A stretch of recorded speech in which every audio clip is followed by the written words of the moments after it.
Hello, my mystic friends. I'm your astrologer, Patricia Tate, and today we're going to be diving into the month of November of 2025, this monthly astrology forecast. I want to share insights with you in order to help you connect with your inner wisdom to move more in alignment with the universe. Now, I do have some exciting news to share. I am excited to share my 2026 year ahead astrology forecast. Each one is an extended video with a detailed PDF that explains the key transits, the eclipses, and all the shifts so you can help navigate your year with confidence. You can grab your sign or bundle all 12 at willowgracemystic.com or in the link below. So for my Libra friends, November of 2025 is going to be unfolding as a month of deep transformation for you. As a Libra, you thrive where there is balance and harmony and a connection. And yet this month, it's going to ask you to lean into depth, into intimacy, and the courage in order to transform from the inside out. Much of the cosmic energy is going to be focused on your own resources, your values, your relationships that you have with others. This is going to be a time to release what is weighing and holding you down, to reframe your sense of self-worth, to step into partnerships and patterns that truly support your growth. I want to start off with November 5th. You're going to have a full moon. So the sun is in your second house of your self-worth, your money, your talents, your skill set. But the full moon is in your 8th house. When a full moon in the 8th house, it's the house of intimacy, shared resources, birth, death, rebirth, healing, transformation. Full moons, they bring about culminations and endings, and they bring a release, a revelation. And in this house, it can feel really emotional for you. Matters around joint finances or debts or inheritances or emotional entanglements, they can now come to a head.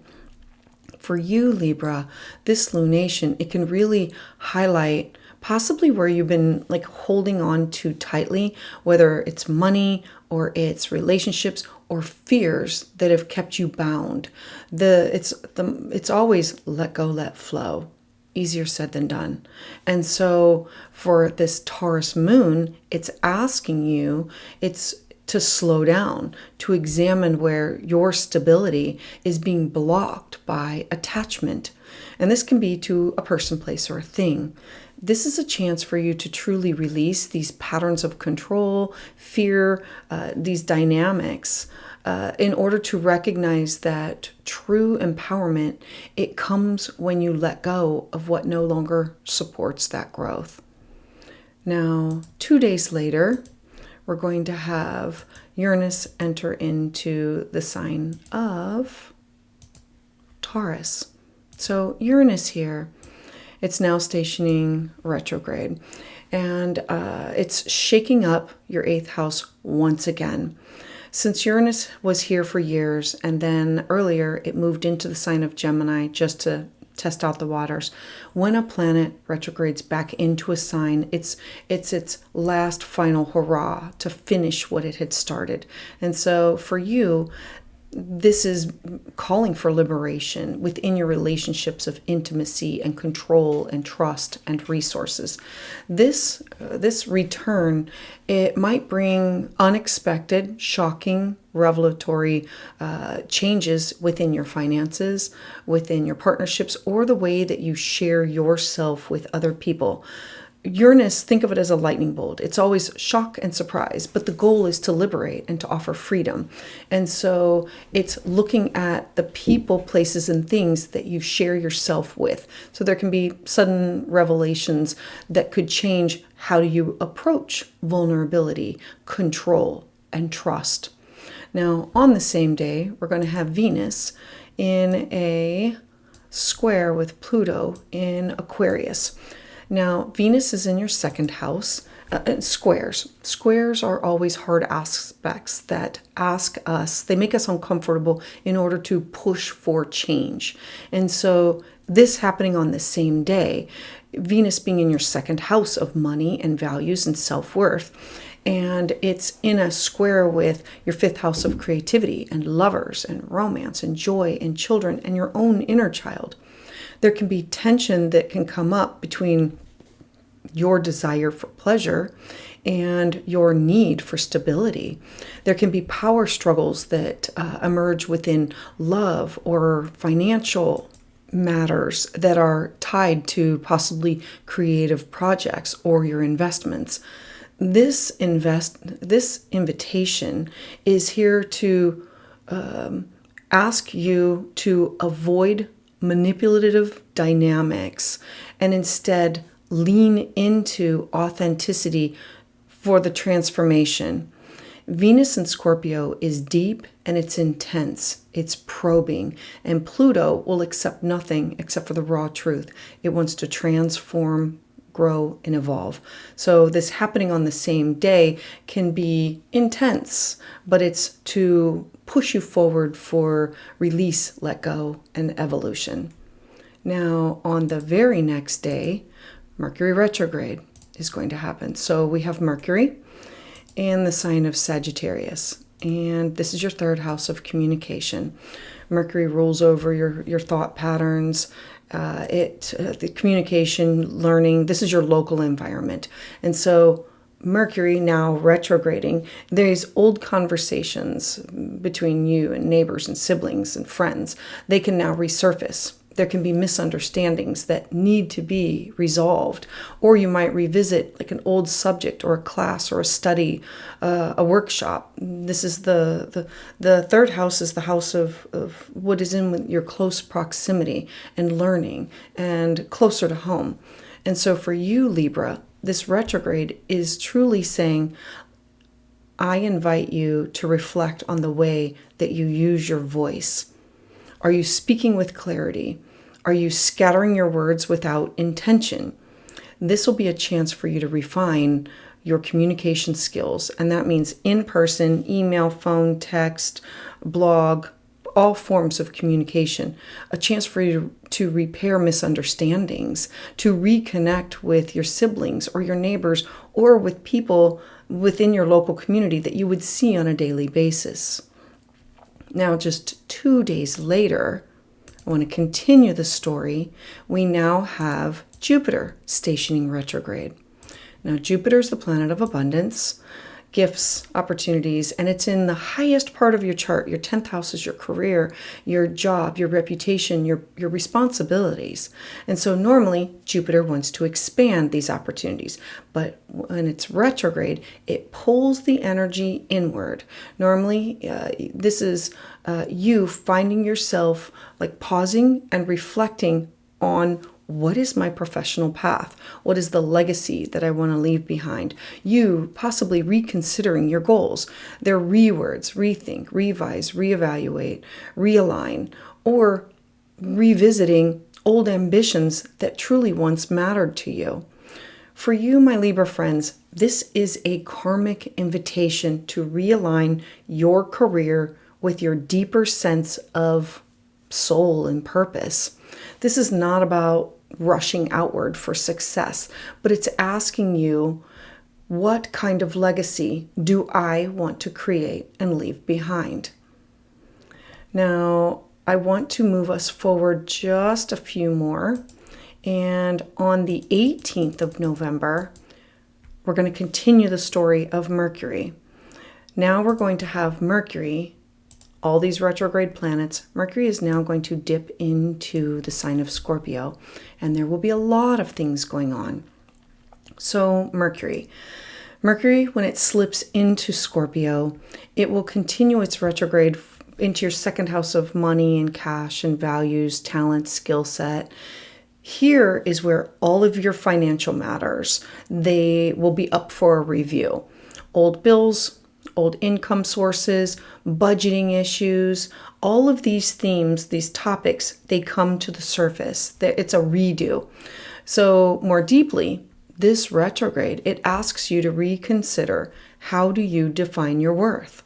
Now, for you, Libra, This is a powerful opportunity to reflect on whether your sense of value, whether it comes from external value, validation, or your own inner truth. Do you tie your worth to money or to your status? Or do you recognize that your inherent value as a soul? This retrograde, it's bringing these challenges to you within finances that are meant to help you to heal your relationship with what is abundance.